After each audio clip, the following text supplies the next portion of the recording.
So we're going to then move on to ask her to come forward. She's stuck. So you notice I didn't pull on her.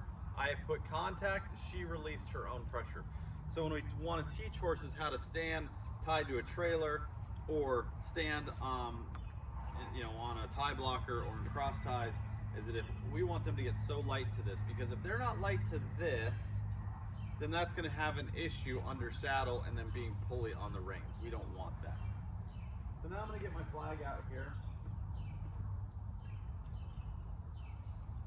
And I'm just going to, I did this on day one with her, and I'm just going to use it as an extension of my arm. Okay, so all I'm doing is reiterating something that we did a couple days ago. And even though I got it that day, we have to remember that it has to be ingrained in her brain. So I'm gonna go back to the other end of this. Just touch her. As soon as she stops, I release. Bring her back up. Now, if I have an older horse that's kind of used to stuff like this, I might approach him with a little bit more energy, depending on the situation. But like when you have a young horse and you're just introducing something, we want them to understand to not be afraid of these things.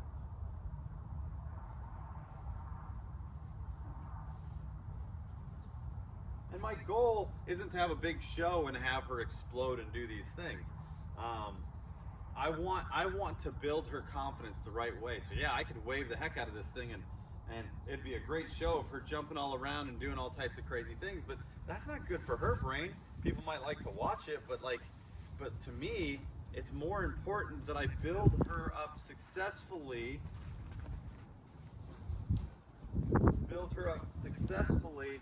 prior to, so she never has to experience that. I'm going to ask her. So now she sees this flag blowing over here. Plus, I'm right here with her.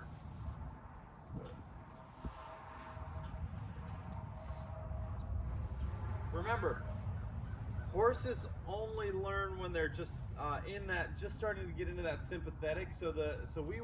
Our goal is, and I've talked about this in other videos. Our goal is that we want to release dopamine, which is external excitement. So I'm getting this licking and chewing right now, which is really, we want to get the cortisol levels to come down. We want to create serotonin levels to come up, where the serotonin levels will then create relaxation.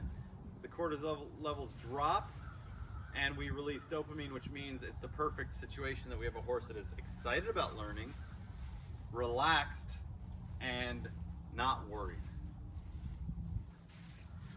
So we don't want a dead horse. We want a horse that is sensitive to the aids that they need to be sensitive to, and be able to self-regulate on things that they're worried about. So you can see now she's starting to get better with this. So I'm just going to bring this flag over the top of her. And I love how the head is dropping. So I'm looking for that, because remember, when a horse gets worried, their head goes up and their back hollows out and gets tight. And then they're using all the wrong muscles, and then they become inverted. What does inverted mean? Inverted means they're using the wrong muscles. They're flip-flopped on the neck. So we want them to be relaxed through their back. So the more that we can teach them that if they get worried, the head comes down and doesn't go up, then if you're ever on them and they get nervous and the head comes down, they're going to stay soft through the back and be pretty relaxed. So now I might take this flag. We're talking about the 3 different pressure styles: indirect pressure, direct pressure, and steady pressure. Steady pressure, she doesn't have any steady pressure on right now except for the halter, because the halter is steadily attached to her. So this is indirect pressure. So I'm just going to keep waving this out here. So this energy shouldn't be touching her at all. So I'm going to ask her just to step towards me a little bit. And I might, even with a young horse, what I might do is I might just have her follow this indirect pressure, because horses are very curious.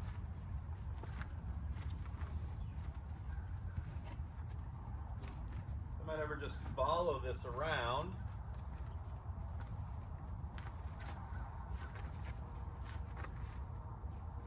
Now I'm looking for a sign of relaxation. You see how tight the lips are. So she's standing there, and someone might go, oh, well, she's standing there, but I'm not looking at a real relaxed horse right now. I'm waiting for a sign of relaxation, which is going to be either to lower that. There we go. So she lowered that head about 2 inches. I release all pressure. I want her to know that I reward her for that try. That try was, hey, you know what? I'm not going to die. I can start to regulate this and know that I don't have to be worried so much. So then I might just walk around again. Want her to want to follow me.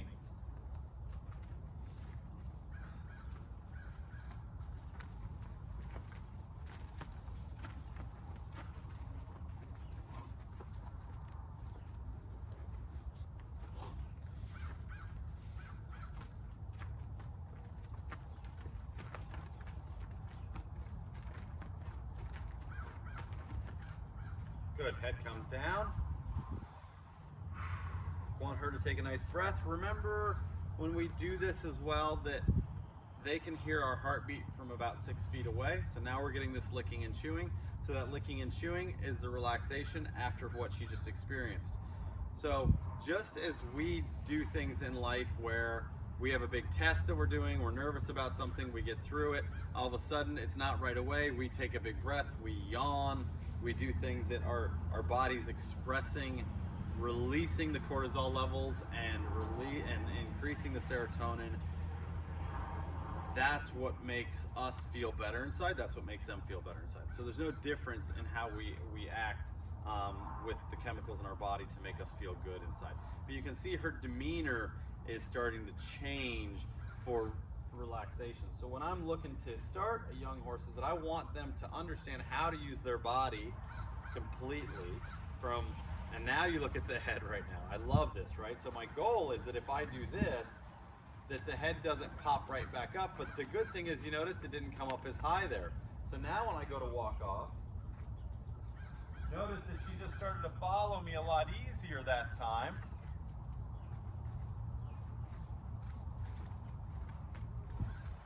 She goes around that yellow flag.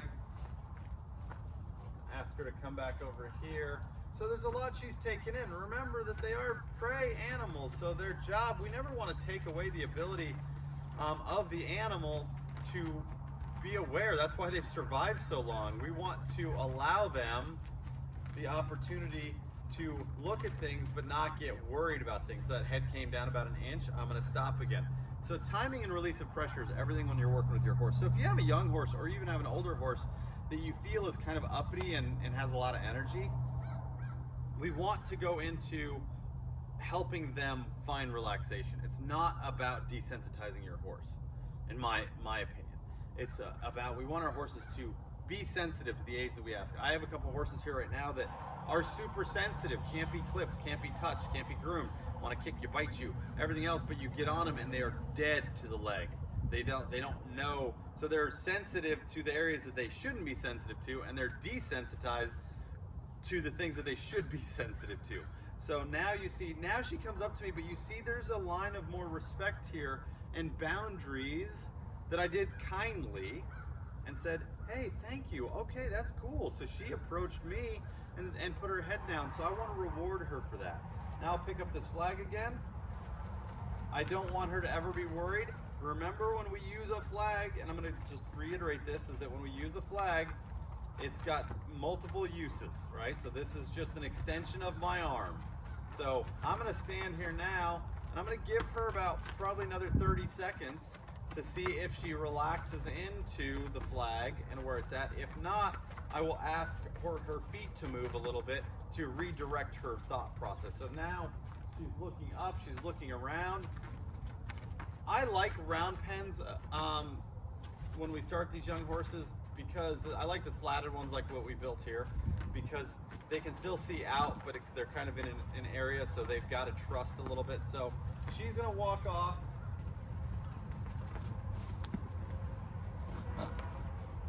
So she touched the flag, so now she's struggling a bit. She thinks it's time to go.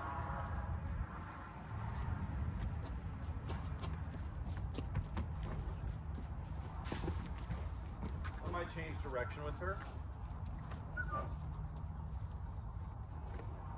and you see the head came down, lick and chew, big shake off.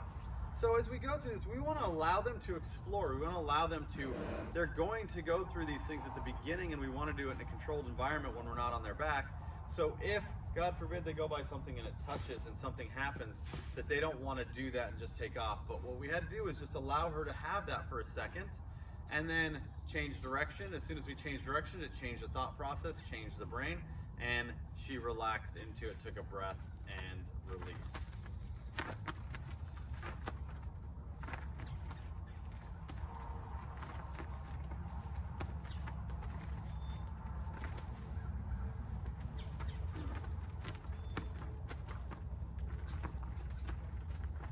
Good, so you can see that that really didn't bother her now. So we're gonna take a break. We'll pick up on the next session with her. We're gonna get into more of this. If you guys are enjoying watching Halo's journey as we take her from the beginning to under saddle to getting going to her jumping career, you know, and we do this in the time that it takes to build her. We know that young horses are still developing in their spine. We know that a lot of their joints aren't closed up yet until they're a little bit older, so we want to make sure that we're doing this the proper way. I love the fact that I have clients that don't want to rush their horses. I think that in today's world, in the performance world, we see horses that are doing things now at 8, 9 years old that in the past 15 years they were doing at 13, 14, 15 years old. And what I think is happening is that the horses are getting pushed harder sooner because there's a lot more expectation from the performance world. And then you're seeing horses being injected earlier and earlier in life, and then it breaks down the horse to be not as good by the time they should be at their peak, which is at 13, 14, 15-year-old range. So I'm very fortunate to have clients that understand that, and if you are a performance horse person, just try to take that into consideration of the longevity of your horse, and making sure that they are fully developed and fully grown, and take this time, take that 3 to 5 year old time, 5.5, to really help them develop their body, their brain, so they're not only physically strong, but they're mentally strong and mentally aware, and then they can give you a great life that goes on much longer as a partnership. So if you guys enjoy this, please hit subscribe, take care, and have a wonderful day.